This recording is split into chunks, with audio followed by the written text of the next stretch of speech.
They laughed at me, not quietly, not awkwardly. They laughed out loud, at the will reading, in front of the lawyer, in front of my dead father's friends. Someone even whispered, "He probably got nothing." I stood there with empty hands, borrowed suit, and rubber shoes still dusty from my night shift.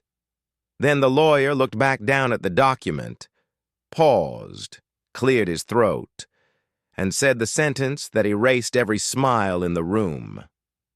Apologies. I was instructed to read this part last. My name is Ethan Carter. In my family, I was never the future. I was the mistake that survived. My father, Richard Carter, built a billion-dollar real estate empire. Hotels, warehouses, commercial towers, private equity. My older brother, Victor, was the crown prince. Harvard MBA. Tailored suits. Boardroom voice at 17. Me, community college, night shifts, warehouse forklift operator. Not because I was stupid, because my mother died when I was 10, and no one replaced her. Victor became the son. I became the leftover. We lived in the same mansion, but we lived in different realities.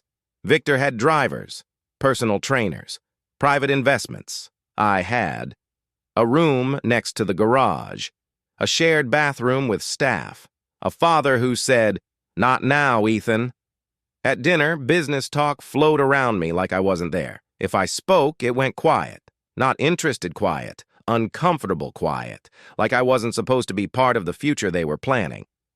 My father's heart attack was sudden. No long goodbyes, no apologies, no closure.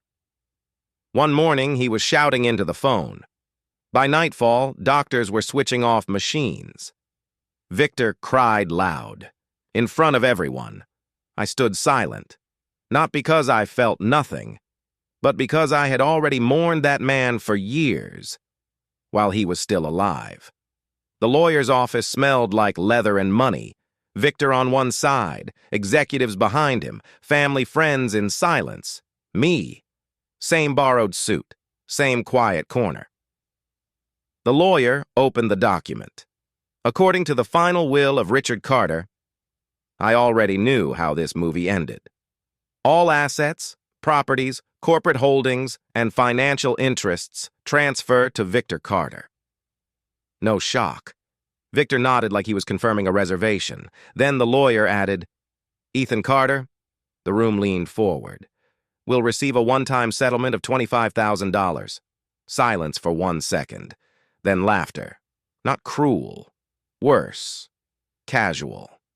Like I was the punchline they expected. Someone whispered, "Fair enough." Victor smiled politely at me and said, "You'll be okay, little brother." That's when I smiled back, walked outside, and began dismantling an empire that thought I was nothing. I hadn't even reached the parking lot when my phone vibrated. Unknown number. I ignored it. It vibrated again. Then a message. "Ethan, please answer, this is important." The voice that followed belonged to the same lawyer who had just read my humiliation aloud. His tone wasn't professional anymore. It was nervous. "I'm not supposed to call you," he said, "but your father left something for you. Something separate. And I think your brother has no idea it exists." I stopped walking. Cars moved around me. People laughed nearby. My world just narrowed to one sentence. "Left what?" I asked. A pause. A second instruction. Not in the will. Outside of it. That night, I sat across from him in a quiet, private room. No cameras, no witnesses, just a folder. Inside was a trust document, a private shareholder agreement, and a sealed letter in my father's handwriting. The lawyer said, "Your father activated this only in case you were excluded. The trust placed 48% of Carter Holdings into a blind legal structure. The controlling authority? Mine. Not public, not visible. Victor had the throne, but I had the kill switch." I opened the letter. "Ethan, If you are reading this, then I failed you publicly, but not strategically. My hands were shaking. I made Victor powerful. I made you dangerous. One rules by confidence, the other by silence. My father had built me into the shadow that could shut the lights off. Victor thought I left defeated. In reality, I left invisible. He threw a celebration that same weekend. New CEO announcement, champagne, press release. The next era of Carter Holdings begins. I read it from a cheap motel room and activated my first quiet move. The blind trust allowed me to appoint auditors, freeze minority transactions, trigger compliance reviews, halt questionable acquisitions, all without my name appearing once. Victor felt delays, confusion, pressure, but he didn't feel me yet. They laughed because they thought I worked with machines. They never asked what I studied at night for 4 years. Corporate finance, forensic accounting, regulatory law, securities control, asset tracing. I wasn't dumb, I was unnoticed, and that is infinitely more dangerous. Month 1 after the funeral.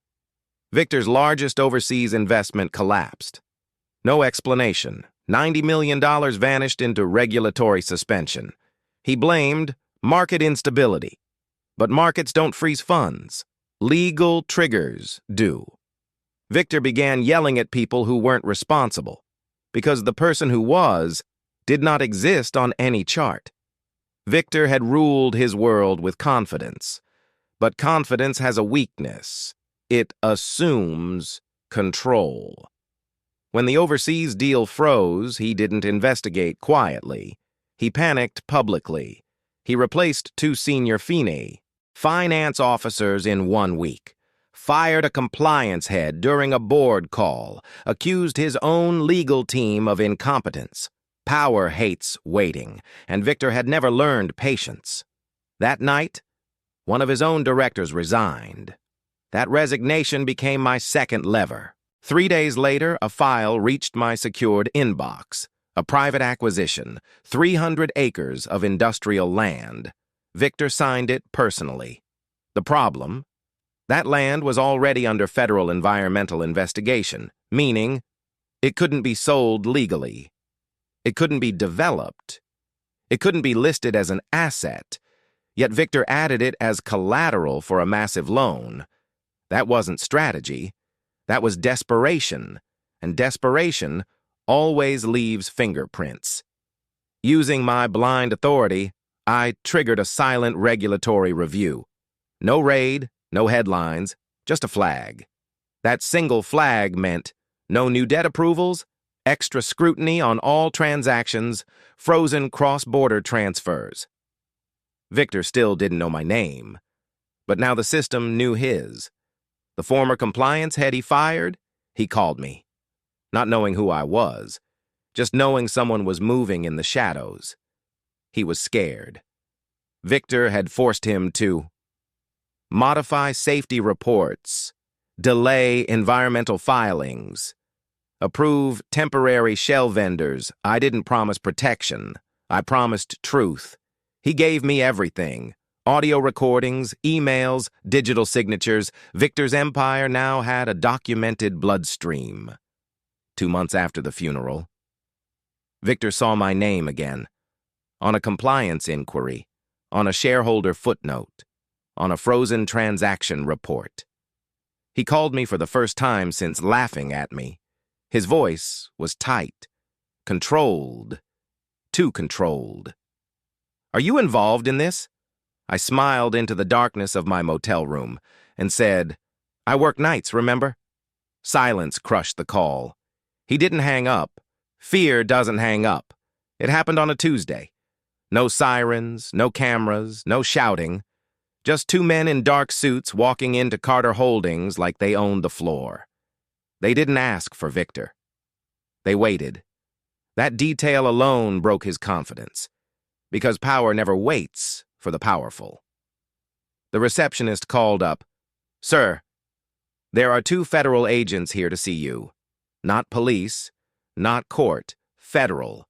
That word travels faster than headlines. Victor walked in smiling, walked out silent.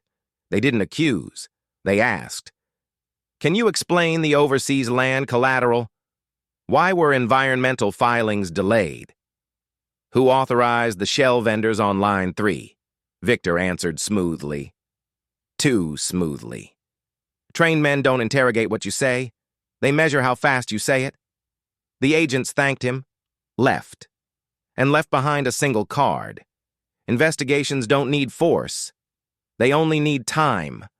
Rumors travel faster than evidence. The board didn't remove Victor.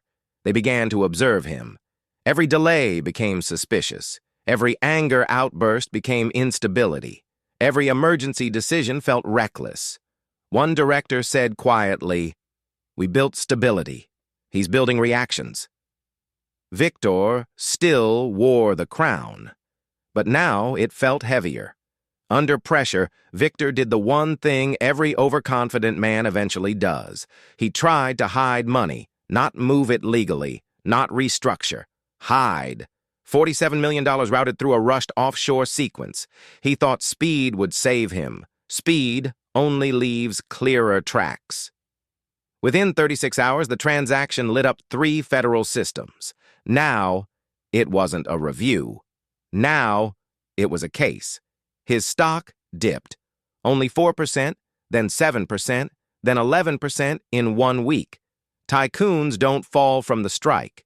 They fall from the silence before it. Victor went on TV, called everything temporary market turbulence.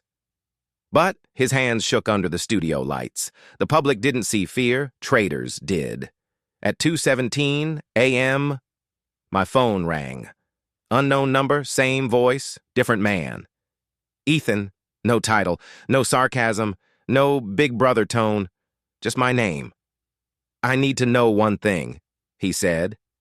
I stayed silent. "Are you doing this to me?" I replied calmly. "You laughed at me at the will reading." Silence swallowed him. I continued. "I learned something that day." "What?" "Power doesn't come from what you're given. It comes from what people don't see." Then I ended the call. It happened at 8:03 a.m., right during Victor's weekly executive briefing. The doors didn't break. They opened. That was worse. Federal agents walked in calmly, like they had all the time in the world. Search warrant, server access, financial records, personal devices. Victor stood up, tried to speak.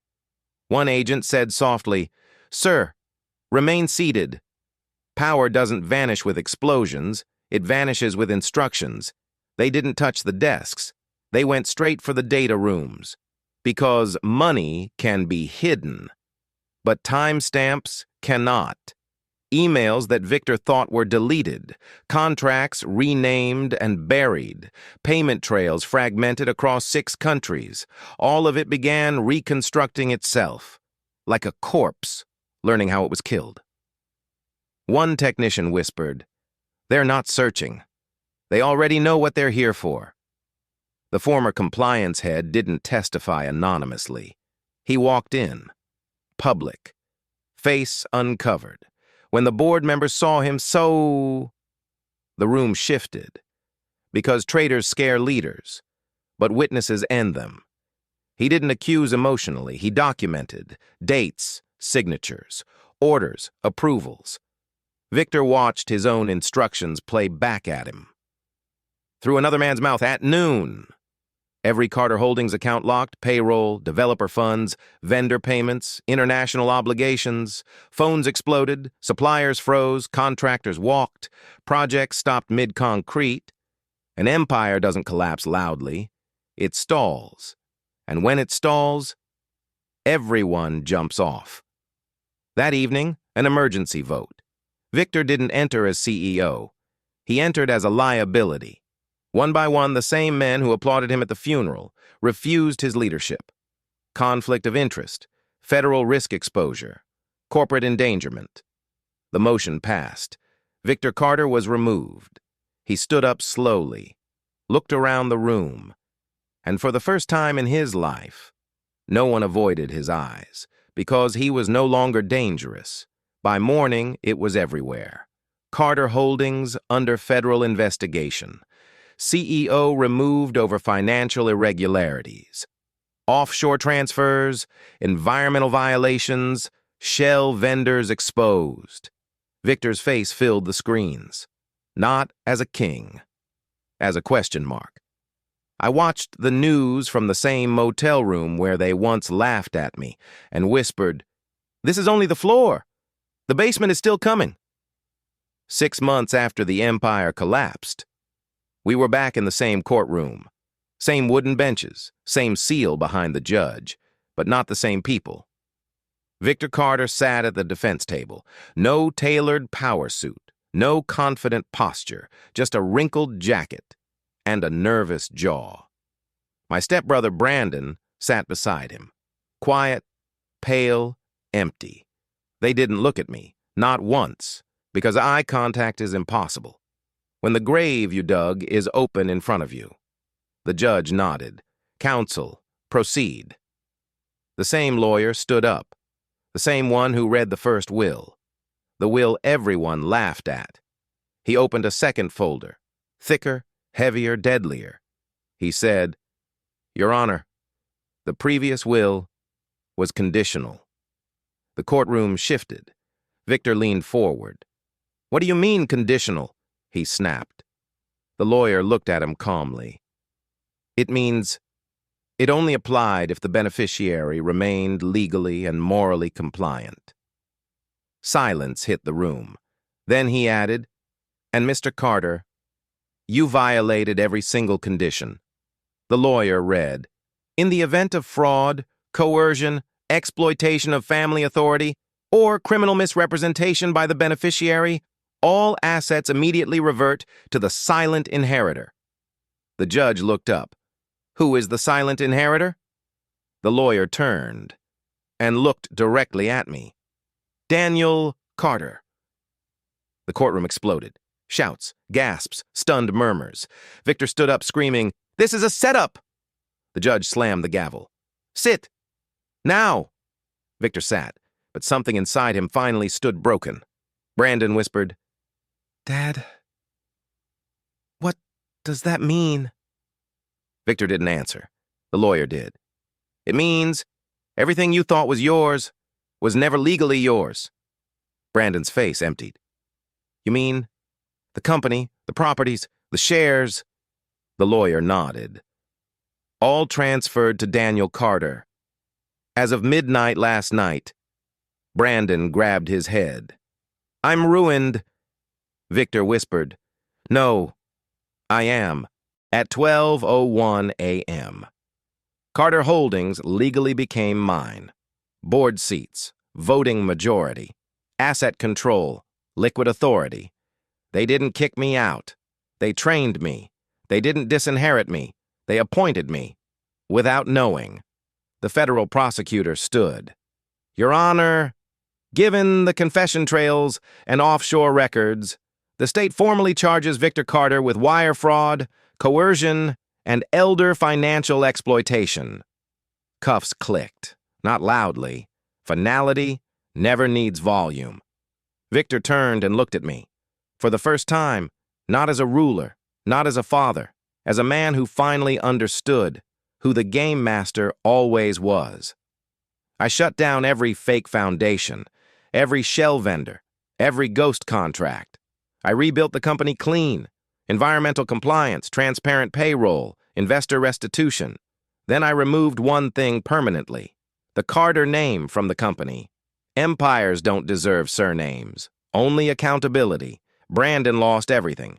No jail, no charges, just exposure, no partners, no investors, no reputation. He messaged me once. "I didn't know," I replied. "Neither did the people you crushed," and blocked him. 1 year later, a letter arrived. Victor's handwriting, shaking. Inside. "I thought power made me untouchable. I thought blood made you weaker. I was wrong about both." I burned it unopened. Some apologies exist only to comfort the guilty. They laughed at me in that courtroom. They thought I lost. But loss is loud. Preparation is silent. They took my inheritance. They kicked me out. And I came back, not as family, not as a son, not as a rival, as their owner, as their sentence. You can exile him, you can humiliate him, but the moment you confuse silence with defeat, you sign your own collapse. Because revenge is not rage. It's accounting. It's timing. It's letting the enemy build the stairs. You'll later force them to fall down. They took my inheritance. They kicked me out. And I came back, owning the very world they expelled me from.